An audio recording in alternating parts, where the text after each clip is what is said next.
नमस्कार। आज मैं अपने लखनऊ के एसपी सिटी रहने के दरमियान की एक घटना का जिक्र करूंगा। घटना बहुत दुखदाई थी, बहुत सनसनीखेज थी और उस समय उस ज़माने की बहुत बड़ी घटना थी। लखनऊ में एक क्राइम रिपोर्टर हुआ करते थे, परितोष पांडे। दुबला पतला शरीर, लंबा कद, एक अदद स्कूटर। उसी स्कूटर से सुबह से शाम तक आप केवल क्राइम के संबंध में जानकारी इकट्ठा करने के लिए उन्हें किसी भी जगह देख सकते थे। मैं जब लखनऊ में बहैसियत सीओ महानगर पोस्ट हुआ तो महानगर सर्किल में ही थाना हसनगंज था और हसनगंज थाना क्षेत्र अंतर्गत ही लखनऊ विश्वविद्यालय था। मैंने अपने पहले के एपिसोड्स में जिक्र किया कि उस समय लखनऊ विश्वविद्यालय का कैंपस बहुत ही अशांत कैंपस था। उस समय परितोष आज अखबार के लिए रिपोर्टिंग करते थे और जिस समय मैं सीओ महानगर हुआ और रोज़ किसी न किसी कारण से लखनऊ विश्वविद्यालय कैंपस में जाना पड़ता था। प्रॉक्टर साहब थे, प्रोफेसर शुक्ला, प्रॉक्टोरियल बोर्ड के पास बैठना, रोज़ का तमाशा, वहाँ धरना प्रदर्शन, बमबारी, मर्डर। मैंने पूरा एक एपिसोड लखनऊ विश्वविद्यालय के उस समय की स्थितियों पर आपको बताया था जब मैं सीओ महानगर था। और लगभग रोज़ ही परितोष पांडे वहाँ मिला करते थे। उनको एक्सक्लूसिव उनकी बीट यूनिवर्सिटी थी और क्राइम उसका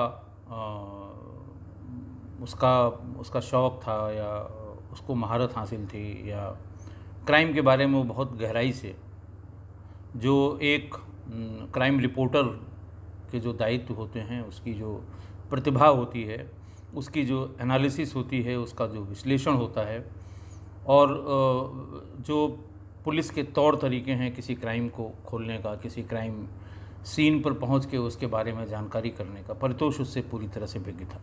बहुत यारबाज आदमी।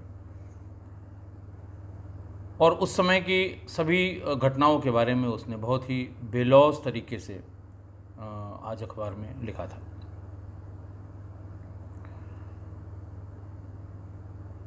परितोष की शादी हुई जिनसे वो उस समय आज अखबार के संपादक श्री राजेंद्र द्विवेदी जी की बेटी सी हुई। शिब्बू उसका घर का नाम था, इनकी पत्नी का। वैसे सुबोधनी द्विवेदी उनका नाम था। जिस समय परितोष यूनिवर्सिटी की रिपोर्टिंग करते थे उस समय संभवतः चूँकि संपादक की बेटी थी तो उसको अपनी स्कूटर से संपादक जी के घर से लेके आते थे, यूनिवर्सिटी कैंपस में छोड़ते थे। दिन में वहाँ रिपोर्टिंग का काम था, रिपोर्टिंग करते थे और फिर उसे वहाँ तक घर तक छोड़ के आते थे। लेकिन उस समय तक, जब तक मैं सीओ महानगर था, इस बात की जानकारी मुझे नहीं थी।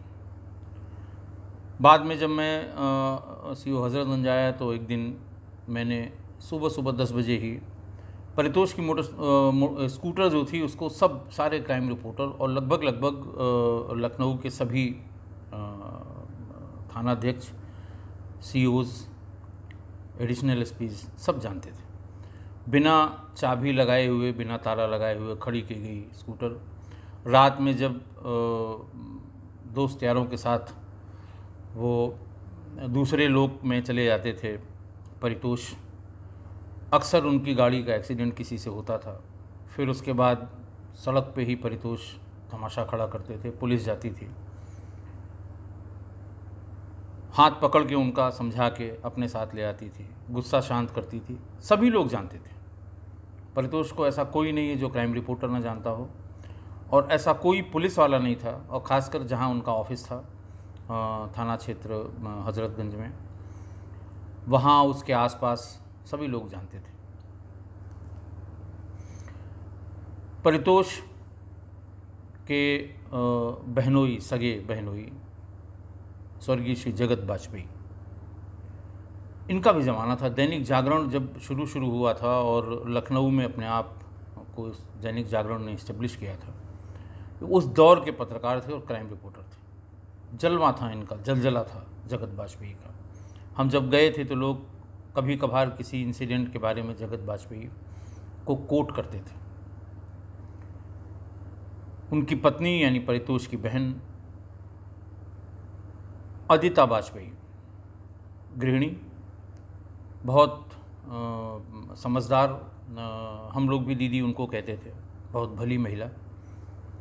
और परितोष सिर्फ उनकी बात मानता था अपने घर में, किसी की बात नहीं मानता था। और अक्सर जब कभी रात बिरात हो जाए, इधर उधर कहीं पार्टी वार्टी से निकले हो, तो उसको अपने पास बुला लेती थी, वहीं अपने साथ रखती थी। फिर सवेरे वहीं से नहा धो के वो अपने दफ्तर जाया करता था। तो उसकी स्कूटर एक बार मैंने, सहारा का एक गार्डन बना था वहाँ भैंसाकुंड से थोड़ा पहले, बंधा है। मैं अलीगंज में अपने सरकारी आवास में रहता था, वहाँ से हज़रतगंज अपने ऑफिस जा रहा था। उस समय महिंद्रा जीप हुआ करती थी हम लोगों के पास, और थोड़े दिन बाद ही नीले रंग की जिप्सी मिल गई थी सीओस को। मैंने रास्ते में स्कूटर खड़ा देखा, गाड़ी तुरंत रोकी। मैंने कहा कि ये तो परितोष की गाड़ी है, सवेरे सवेरे यहाँ कहाँ खड़ी हुई है। गनर को भेजा, ये देखो कहाँ परितोष, क्या एक्सीडेंट तो नहीं हो गया सवेरे सवेरे। खैर परितोष उसने झांक के बताया कि नहीं साहब चलिए, वो किसी के साथ बैठे हुए हैं। मैंने भी फिर जब उसने बताया ऐसी बात, तो मैंने भी वहाँ उतरना उचित नहीं समझा। मैं अपने ऑफिस चला गया। दोपहर में एज़ यूजुअल ये अपना यूनिवर्सिटी देखने के बाद ये आ गए ऑफिस में। जब सब लोग हट गए तो मैंने परितोष से पूछा कि भाई ये क्या तमाशा है, तुम क्या कर रहे हो? तो उसने कहा नहीं आप गलत कह रहे हैं। अरे मैंने कहा इतने बज रहे थे, गाड़ी तुम्हारी यहाँ खड़ी थी और तुम्हारे ये कपड़े थे और तुम्हारे साथ जो महिला थी उसके ये कपड़े। तो फिर उसने पूरी बात बताई और उसने ये कहा कि भैया आपसे झूठ नहीं बोलेंगे, हम लोग शादी करने वाले हैं। लेकिन राजेंद्र द्विवेदी जी ये इस शादी के खिलाफ हैं, वो किसी तरह से राज़ी नहीं है कि ये शादी हो। अब उन्हीं को मनाया जा रहा है और हमें उम्मीद है कि हम सक्सेसफुल हो जाएंगे। खैर सारे परिवार के, दोनों परिवार के लोग इकट्ठा हुए, कुछ प्रेस के लोग इकट्ठा हुए और ये शादी हो गई। शादी के बाद इनका जब एक बच्ची हुई तो उसका बर्थडे बहुत धूमधाम से मनाया। मैं एसएसपी, बहुत से लोग, सारे लोग वहाँ गए थे उस समय। बड़ा खुश था वो। लेकिन धीरे धीरे ये पता लगा कि उसका पत्नी से कुछ विवाद हो गया। चूँकि वो बहुत वोकल था, बोलता बहुत था, बहुत वाचाल, तेज़ तेज़ बोलना, कलम पे बहुत अच्छा कंट्रोल। तो लोगों को धीरे धीरे पता लग गया और उसने एक दिन घर पे आके मुझसे ये बात शेयर की कि इस तरह से बात है, आप कोई मदद करिए। और उनका ये कहना था कि ससुर हमारे पहले से ही खिलाफ थे। अमर उजाला में मैं चला गया था, उन्होंने मेरा अमर उजाला में भी कहीं दूर ट्रांसफ़र करा दिया, शायद बरेली अमर उजाला में उनका ट्रांसफ़र करा दिया, जहाँ मैं जा नहीं सकता, मैं वहाँ सर्वाइव नहीं कर पाऊँगा। जानबूझ के मुझे वहाँ भेजा गया है ताकि मैं नौकरी छोड़ दूँ। इन सब चीज़ों को लेके और बहुत कुछ सीनियर लोग, कुछ रिश्तेदार लोग बीच में भी पड़े। जागरण में मनीष मिश्रा थे, हम उमर थे, उन्होंने भी हर तरह से समझाने कि वो शिब्बू के परिवार को, उसकी पत्नी के परिवार को अच्छी तरह जानते थे। ब्रजेश शुक्ला जी थे, वो उस परिवार से अच्छी तरह परिचित थे, कुछ उनके पारिवारिक संबंध भी थे। सब लोगों ने काफ़ी बीच बचाव करने की कोशिश की, लेकिन बात कुछ बनी नहीं। अप्रैल का महीना था और बहुत कस के गर्मी थी। अंबेडकर जयंती का दिन था, 14 अप्रैल। ज़्यादातर जगह छुट्टी थी। नवरात्र चल रहे थे, नवरात्र तीसरा चौथा दिन रहा होगा या दूसरा दिन रहा होगा, बहुत अच्छी तरह याद नहीं है। सुबह सुबह परितोष ने फ़ोन किया, बात होगी कोई 8:30-9 बजे की, और हमसे कहा कि भैया हम जो है आप घर पे आके मिलना चाहते हैं। मैंने कहा ये कोई टाइम थोड़ी है घर पे आने का, उसका जुलूस निकलने वाला है अम्बेडकर जयंती का। थोड़ी देर में मैं निकल रहा हूँ यहाँ से, और तुमको मिलना हो तो वहीं आना। जब जुलूस ख़त्म हो जाएगा, हज़रतगंज में टर्मिनेट हो जाएगा, उसके बाद फिर बैठेंगे ऑफिस में, तुम आ जाना, वहीं बात करेंगे। उसने कहा नहीं, ऑफिस में बात नहीं करूँगा, मैं आपसे घर पे बात करूँगा। मैं भी समझ गया कि वही पारिवारिक कारणों से जो वो परेशान है, तो उसी सिलसिले में बात करेंगे। मैंने कहा तुमको आना हो तुम शाम को आना। रात कोई 10:30 बज रहा होगा, मनीष ने फ़ोन किया और मनीष ने कहा कि परितोष पांडे को किसी ने गोली मार दी है। आप ये सोच सकते हैं कि जिससे इतना लगाव हो, बहुत मुझसे उम्र में बहुत छोटा था, लेकिन बहुत लाडला था सबका वो, किसी से उसकी व्यक्तिगत दुश्मनी नहीं थी। मुझे यकीन नहीं, मैंने पूछा उससे, तुमने देखा है? बोले नहीं, हमने देखा नहीं है। वहीं बगल में हमारे एक संवाद सूत्र ने, हमारे एक जानने वाले ने मुझे फ़ोन किया कि परितोष के घर से गोली चलने की आवाज़ आ रही है। तो सियाराम तिवारी उस समय प्रभारी थे, गोमती नगर थाने के एसओ थे। उसको मनीष मिश्रा ने फ़ोन किया कि भाई ऐसे ऐसे सूचना मिली, ज़रा किसी को देख के पता करो कि क्या परितोष के आसपास कहीं गोली चली है, परितोष के घर के आसपास। एक चीता वाले गए, वहाँ घूम के चले आए। फिर उसने फ़ोन किया कि भैया चीता वाले आए, घर तो गए नहीं, गोली इसके घर में चली है परितोष के। फिर सियाराम तिवारी से उसने कहा कि यार किसको तुमने भेज दिया था, वो देख के नहीं आया, गोली चली है लेकिन परितोष के घर के भीतर चली है गोली। सियाराम तिवारी ने कहा मैं खुद जा रहा हूँ। सियाराम तिवारी वहाँ से गए, परितोष का घर सब लोग जानते थे, सीधे उसके घर में गए। मेन गेट खुला हुआ था, भीतर वाले कमरे में टीवी चल रहा था, परितोष एक कुर्सी पर बैठे हुए थे, खून नीचे कुर्सियों से छन के नीचे आ रहा था, और देखते ही बिल्कुल हक्का बक्का हो गया। और उसने तुरंत फ़ोन किया मनीष को कि मनीष भाई आ जाइए, अनर्थ हो गया। मनीष ने पूछा क्या बात है, तो उन्होंने कहा बस आ जाइए, अनर्थ हो गया, और परितोष भाई को किसी ने गोली मार दी है। और तो उन्होंने कहा हॉस्पिटल ले चलो, हम लोग हॉस्पिटल। बोले नहीं, हॉस्पिटल लायक नहीं हैं, अब तो वो ख़त्म हो चुके हैं। मनीष ने ही मुझको फ़ोन किया, तुरंत बाकी लोगों को फ़ोन किया, हम लोग भी गिरते पड़ते वहाँ पहुँचे। अरविंद चतुर्वेदी जो इस समय एसपी बाराबंकी हैं, ये उस समय सीओ गोमती नगर थे, ये पहुँचे। जेके शाही साहब उस समय एसपी ट्रांस गोमती थे, वो पहुँचे, हम लोग पहुँचे। लेकिन मनीष वहाँ से सीधे भाग के गया राजेंद्र द्विवेदी जी के पास। रात का समय था, वो संपादक थे, पेज फाइनल कर रहे थे। इसने जिद की कि आप हमारे साथ चलिए। उन्होंने कहा नहीं तुम बताओ क्या बात है। बोले नहीं आप बाहर आइए, मैं वहाँ नहीं बताऊँगा। खैर चूँकि इन लोगों के पारिवारिक संबंध थे, वो बाहर आए, उन्होंने कहा गाड़ी में बैठिए। उन्होंने कहा भाई बताओ क्या बात है, तुम इतनी जिद कर रहे हो, कोई बात तो है जो तुम इतनी जिद कर रहे हो। उसने कहा नहीं पहले आप गाड़ी में बैठिए। राजेंद्र द्विवेदी जी को अपनी गाड़ी में बिठाया मनीष ने। रास्ते में उन्होंने बहुत पूछा, तो उन्होंने कहा भाई उसको गोली लग गई है। ये बुज़ुर्ग आदमी थे, परेशान हुए, इसको लगा कि कहीं ये मोटरसाइकिल से गिर न पड़े। तो खैर समझा बुझा के किसी तरह उसके घर पे ले गए। तब तक मैं वहाँ पहुँच चुका था, थोड़ी देर पहले ही मैं भी पहुँचा था। मैंने देखा पैर पे पैर रखे हुए परितोष कुर्सी पर बैठा हुआ था। सामने एक छोटे से स्टूल पे शराब की एक गिलास जो आधी थी वो रखी हुई थी। बाईं तरफ हाथ के नीचे कुर्सी के ठीक बगल में बोतल रखी हुई थी।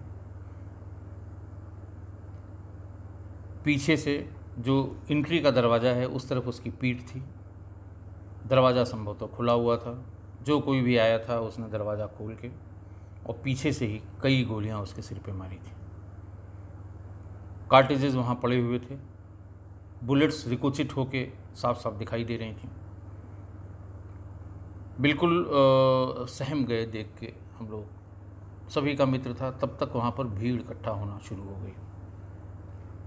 कोई ऐसा क्राइम रिपोर्टर नहीं था जो वहाँ पहुँचा ना हो, मौजूद ना हो।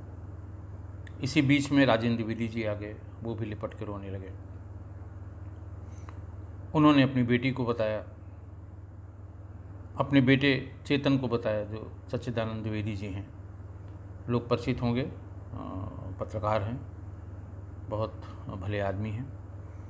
उनको बताया, सारे लोग वहाँ पहुँच गए।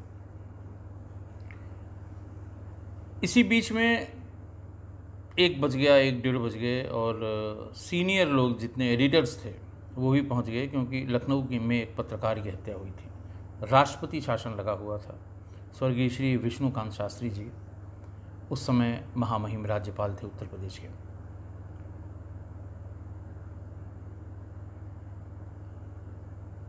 सारे पत्रकार जब वहाँ इकट्ठा हुए, कुछ जो सीनियर लोग वहाँ इकट्ठा हुए थे, क्राइम रिपोर्टर्स से तो एसएसपी के बहुत अच्छे और मधुर संबंध थे, परितोष से भी बहुत अच्छे संबंध थे। परितोष के बारे में जैसे सुना, बख्शी साहब तुरंत पहुंच गए थे और बहुत मस्त आदमी थे बख्शी साहब। लेकिन पहली बार मैंने उनको बहुत गमगीन देखा था जब वो परितोष को भीतर देखने गए थे।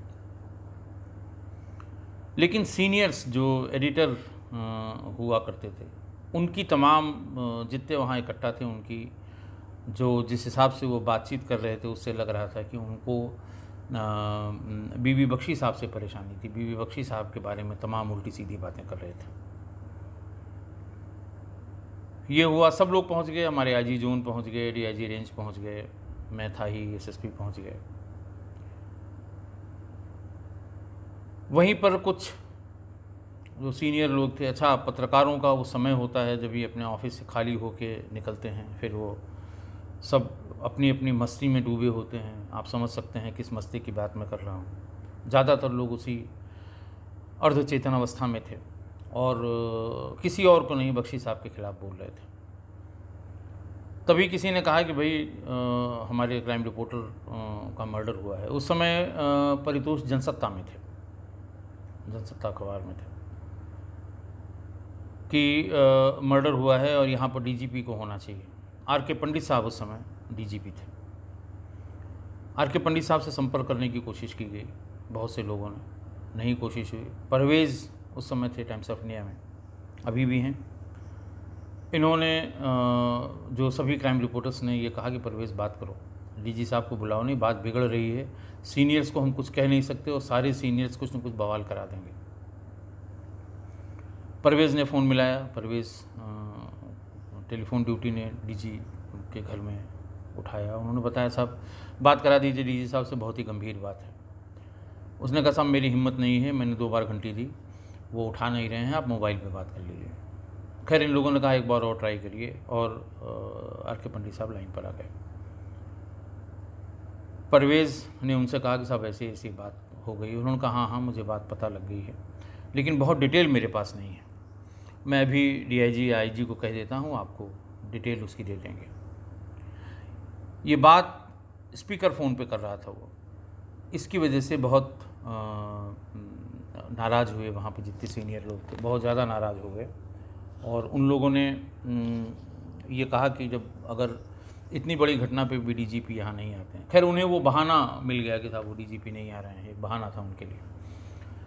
तो हम लोग अब इसकी बॉडी को लेके यहाँ से राजभवन चलेंगे, हम गवर्नर से इसकी शिकायत करेंगे कि साहब इतनी बड़ी घटना हुई और डीजीपी नहीं है। ढूंढना शुरू किया, चूँकि सारे क्राइम रिपोर्टर्स ये चाहते थे कि बॉडी यहाँ से मॉर्चरी चली जाए,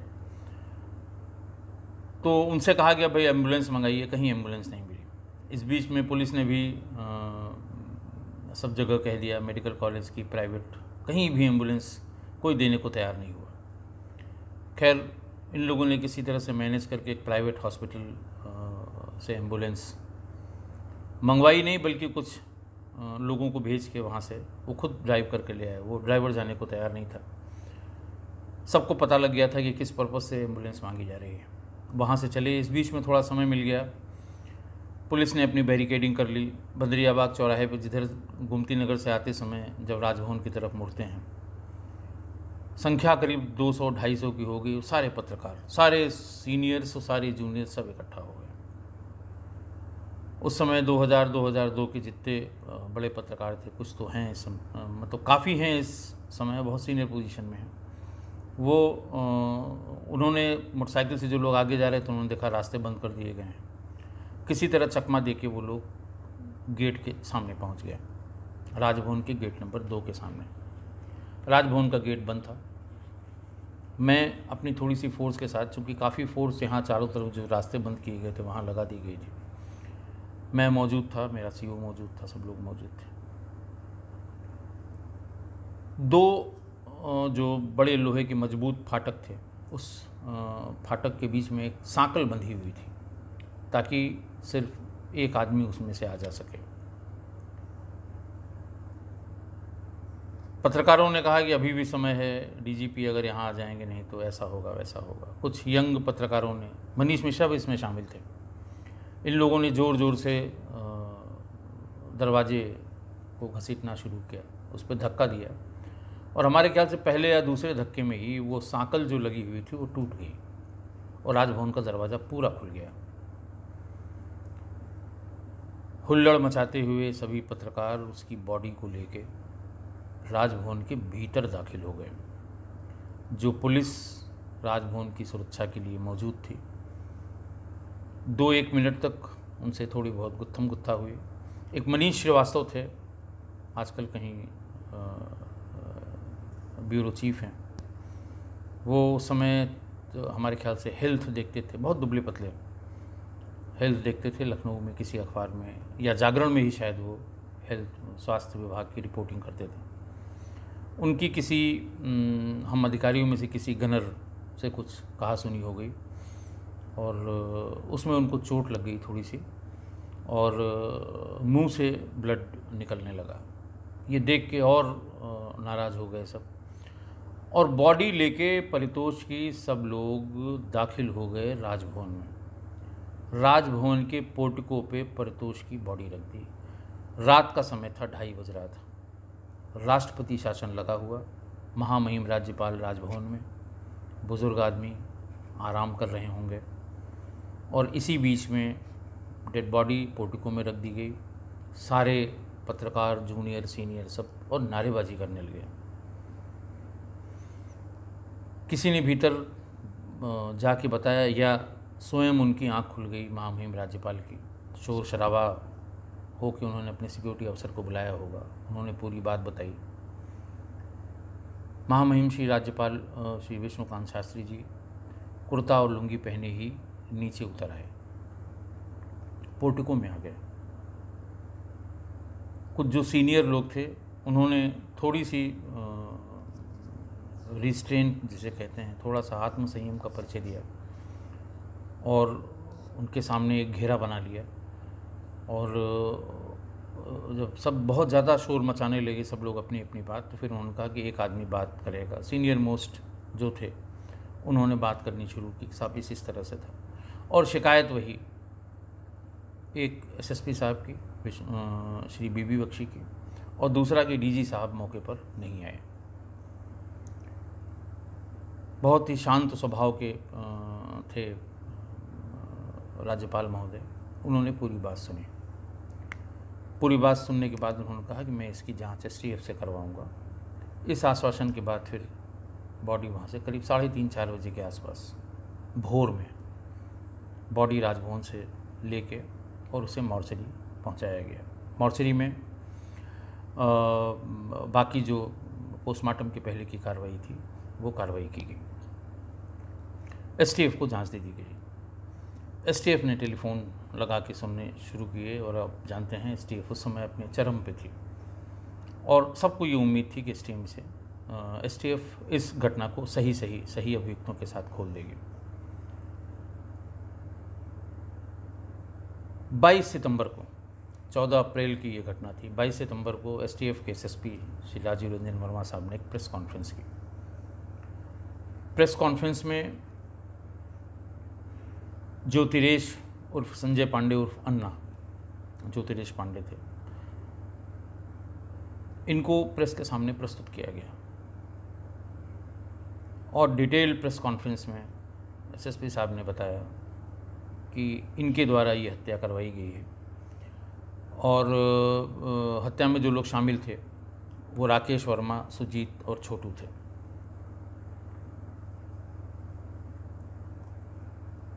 हत्या में प्रयुक्त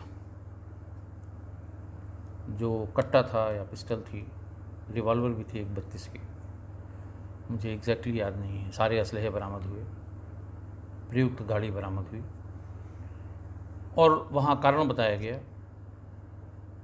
कि ज्योतिरेश को इस बात की जानकारी हो गई थी कि परितोष और शिब्बू यानी कि सुबोधनी के संबंध बहुत खराब हो गए हैं। ज्योतिरेश चेतन के भी मित्र थे। चेतन से इस बात की जानकारी उनको हो गई कि इतने संबंध खराब हो गए हैं कि बात तलाक तक पहुंच गई है। बहुत से लोगों ने बीच बचाव किया लेकिन बात बन नहीं रही है और ये बात तलाक तक पहुंच गई है। एसएसपी एसटीएफ ने उस प्रेस कॉन्फ्रेंस में बहुत डिटेल में बताया कि कॉल रिकॉर्ड्स और रिकॉर्डिंग्स एसटीएफ के पास है, जिसमें बहुत लंबी लंबी बात परितोष की पत्नी और ज्योतिरेश के बीच में हुई है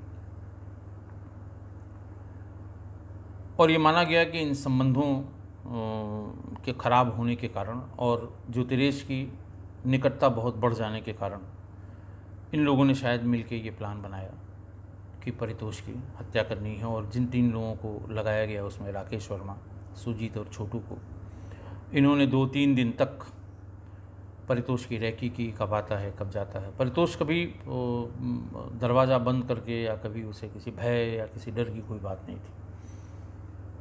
उन्होंने जब ये देख लिया कि ये दरवाज़ा अपना खुला रखता है और आजकल अकेले ही घर में रहता है,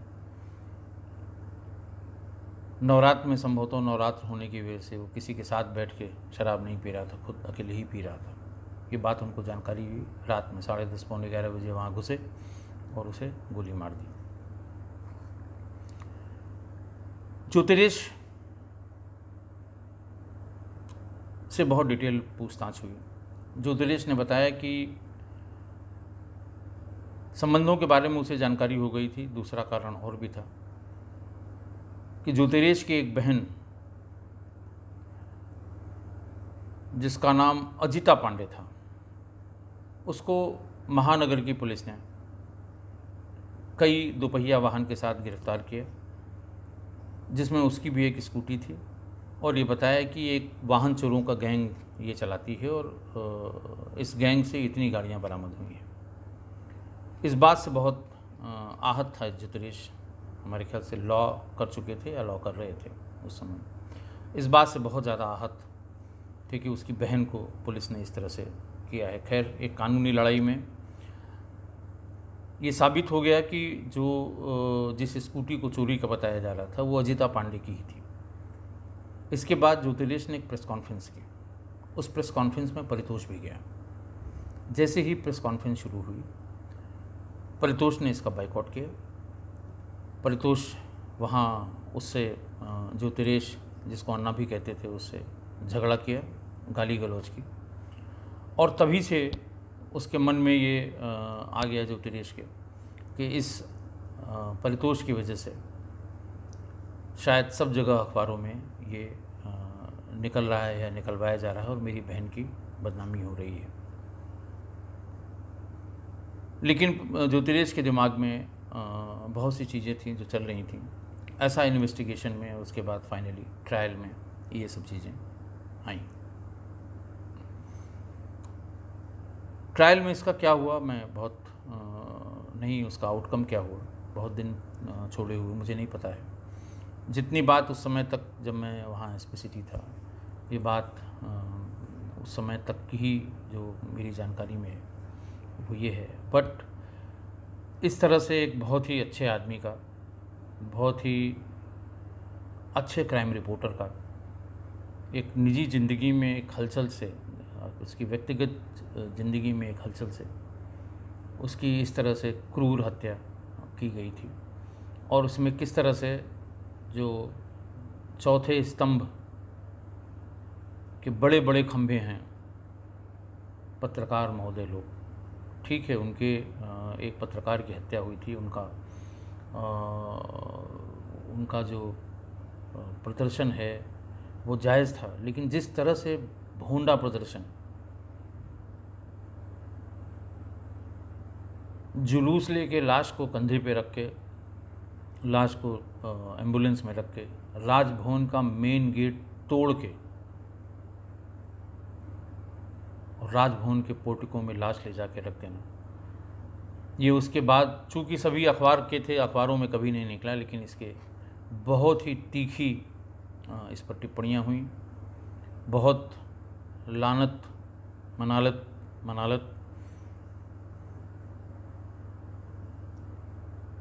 की गई सीनियर्स की कि भाई आप सबसे पढ़े लिखे लोग हो, आपके पास बहुत बड़ी ताकत है, आपकी कलम में ताकत है, लेकिन आपने जो व्यवहार किया वो किसी भी तरह से उचित नहीं ठहराया जा सकता। काफ़ी भद्द पिटने के बाद, काफ़ी बदनामी होने के बाद फिर शहर के जो सबसे सीनियर 4-6-10 लोग रिपोर्टर्स थे, एडिटर्स लेवल के थे, ये सभी गए महामहिम राज्यपाल महोदय के पास और उन्होंने अपने कृत्य पर क्षमा याचना की। इस क्षमा याचना की खबर ज़रूर अखबारों में छपी, लेकिन उन लोगों के इस कृत्य की जिसमें उनकी हजामत की गई थी वो अखबारों में नहीं छपी थी, कुछ मैगजीन्स में छपी थी। हम लोग चूँकि वहीं पोस्टेड थे, हम लोगों की जानकारी में थी कि इन लोगों को उनके इस कृत्य के लिए सभी क्वार्टर्स में पब्लिक ने, जिम्मेदार लोगों ने, अधिकारियों ने उनके इस कृत्य की आलोचना की थी और बहुत आलोचना की थी। तो इस तरह से मेरे भी एक मित्र, एक पत्रकार, एक जिंदा दिल आदमी, उसकी हत्या हुई थी। अगले अंक में एक और बड़ी हत्या के बारे में हम आपको बताएंगे। बहुत बहुत धन्यवाद।